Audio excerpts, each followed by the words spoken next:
Salut à tous, j'espère que vous allez bien. On se retrouve aujourd'hui pour une nouvelle vidéo. On va parler du match entre la Real Sociedad et le FC Barcelone, match qui aura lieu demain contre le leader au Camp Nou, match très important parce que le Barça est en difficulté en championnat.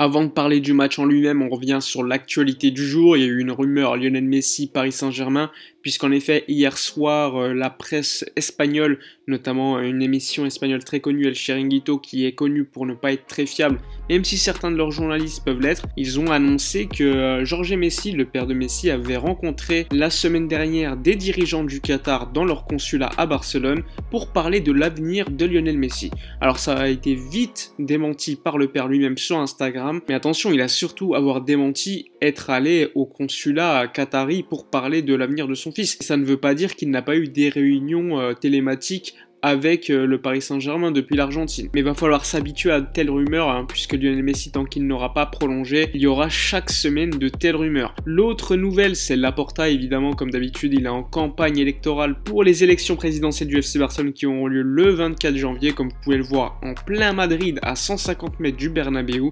Grosse affiche de Joan Laporta. Donc encore une fois, une maîtrise de sa communication. Pour moi, c'est tout simplement le candidat qui a pour le moment fait aucune erreur. C'est le plus expérimenté.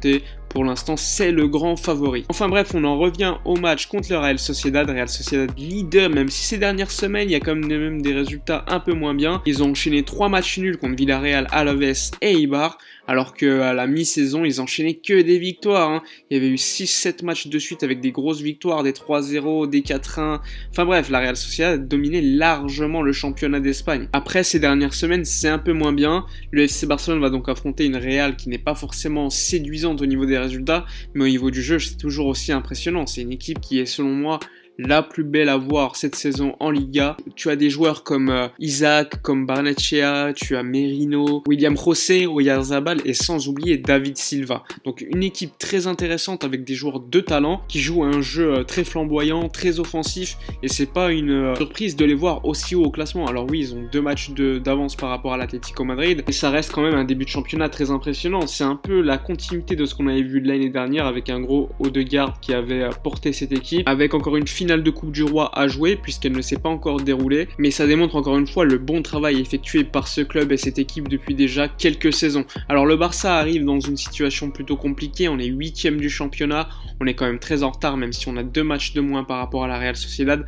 donc match capital, il faut absolument le gagner pour remonter encore une fois au classement, sans oublier les absences comme d'habitude de certains joueurs comme Ansu Fati, Sergi Roberto, Gérard Piqué ainsi qu'Ousmane Dembélé, donc pas beaucoup de joueurs de côté, il y a encore Conrad de la Fuente, mais on voit quand même que Ronald Koeman ne lui fait pas forcément confiance. Pourtant c'est un joueur, un ailier qui apporterait de la profondeur, de l'explosivité, mais on a vu quand même lors des derniers matchs que c'était toujours Pedri ou Coutinho qui jouaient sur les côtés, donc des numéros 10 potentiellement, pas forcément des joueurs qui vont attaquer les zones sans le ballon dans leurs pieds. Alors oui, il a tenté de mettre Martin Braithwaite à ce poste, mais ça a été quand même un sacré échec, donc pour moi il faut mettre un vrai ailier, surtout contre une équipe comme la Real Sociedad. Là on n'affronte pas une petite équipe, même si ça a été compliqué contre Levante qui était 18ème, là c'est la Real Sociedad, c'est une équipe beaucoup plus sérieuse et qui va pas pardonner, s'il y a une occasion, ils vont la mettre. Concernant l'historique des matchs entre ces deux équipes, on remarque quand même que le Barça est largement devant.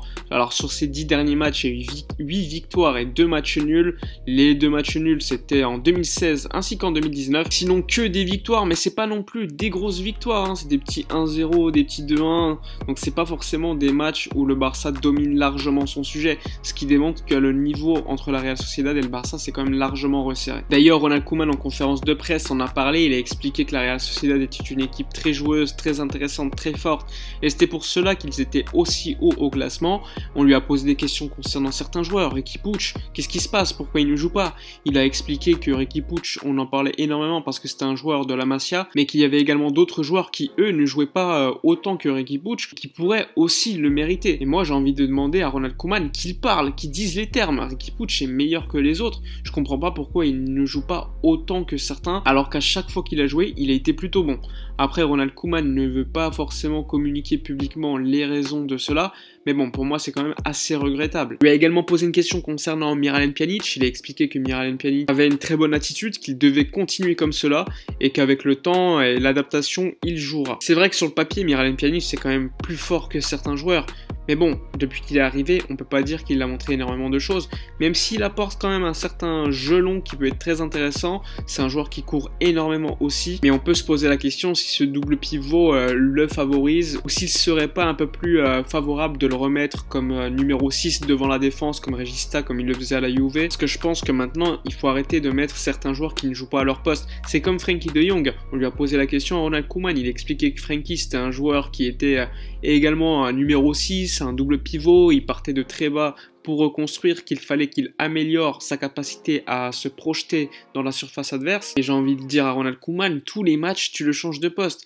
Donc il peut pas forcément s'adapter, c'est comme Miralem Pjanic. Alors oui, c'est bien d'avoir des joueurs polyvalents, mais à un certain moment, il faut quand même que le joueur sache à chaque fois où il doit se placer, qu'il ait certains repères. Et déjà depuis quelques mois, quelques années, on voit que certains joueurs sont quand même moins fixe que ce qu'il y avait avant. Les joueurs changent constamment de poste, ils peuvent passer de numéro 9 à ailier, ils peuvent passer de milieu de terrain à numéro 6 à numéro 8 voire numéro 10, c'est quand même assez compliqué. Ce serait plutôt bien de leur donner une certaine continuité, qu'ils aient quelques repères, parce que c'est important dans une équipe d'avoir quand même certains mécanismes, certaines habitudes, et on voit dans le jeu du Barça qu'il y a toujours les mêmes mécanismes, hein. C'est Messi vers Jordi Alba qui sont vers Messi, mais globalement il n'y a rien de différent par rapport aux autres années pour l'instant. Maintenant parlons du 11 que je mettrai en place contre la Real Sociedad, match capital comme je vous l'ai dit. Alors au but sans surprise, Marc-André ter Stegen, à gauche Jordi Alba, en défense centrale Clément Lenglet, encore une fois, avec Araujo, même si je suis conscient que cette défense centrale est en grande difficulté. Ensuite, sur le côté droit, Sergiño Dest, on ne peut pas faire autrement. Ensuite, le milieu de terrain, je pense qu'il va continuer avec le double pivot, même si lors du match contre Levante, il a essayé de mettre un 4-3-3, mais s'est rendu compte qu'il n'avait pas forcément les joueurs pour. Du coup, je pense qu'il va continuer de mettre Frenkie de Jong et l'associer à Busquets, même si je pense que Miralem Pjanic ou Riqui Puig serait quand même plus intéressant. Mais bon, ça c'est les choix du coach, on peut rien y faire, c'est lui qui voit soi-disant tous les entraînements, qui connaît les joueurs parfaitement, les états de forme, etc. Donc on peut rien dire, on a juste la vision des matchs, et parfois ça peut quand même suffire, mais bon. Ensuite en numéro 10, Antoine Griezmann, sur le côté gauche, Pedri, sur le côté droit, Lionel Messi, et en numéro 9, Martin Braithwaite. C'est un 11 qui personnellement me plaît pas du tout, parce que j'estime que lors des matchs contre les grandes équipes, Messi sur le côté droit, c'est pas bon. Pedri, j'aurais préféré le mettre en 10, mais il y a Griezmann. Sur le côté gauche, t'as personne à part Konrad de la Fuente, Pedri et Coutinho. J'estime que Pedri est le joueur qui va te perdre moins de temps lorsqu'il aura le ballon dans les pieds, alors que Coutinho, il va tricoter énormément, il va perdre du temps. Et dans l'idéal, j'aurais mis Konrad de la Fuente, mais la Real Sociedad, c'est peut-être un peu trop haut pour l'instant. Et sinon, je pense que Koeman aurait dû le tester bien avant pour l'intégrer correctement dans cet effectif, de prendre certains repères. Parce qu'aujourd'hui, avoir des joueurs sur le côté, c'est très important. On n'a que Trincao, et Trincao, depuis le début de saison, on peut pas dire que ça soit un franc succès. En tout cas, on va dire que c'est un 11 qui me plaît pas, mais bon, je sais qu'il y a énormément d'absents, je sais que Koeman, lui, fait confiance tout le temps au même joueur, donc je pense que ça sera ce 11, même si vous le savez, moi j'aurais mis un 11 bien différent. Enfin bref, j'espère que cette vidéo vous a plu, n'hésitez pas à donner votre avis dans les commentaires, votre 11 idéal. N'oubliez pas de vous abonner à la chaîne si ce n'est pas fait, de liker, partager, de commenter, c'est très important. Nous on se retrouve dès demain après le match, et d'ici là comme d'habitude, portez-vous bien.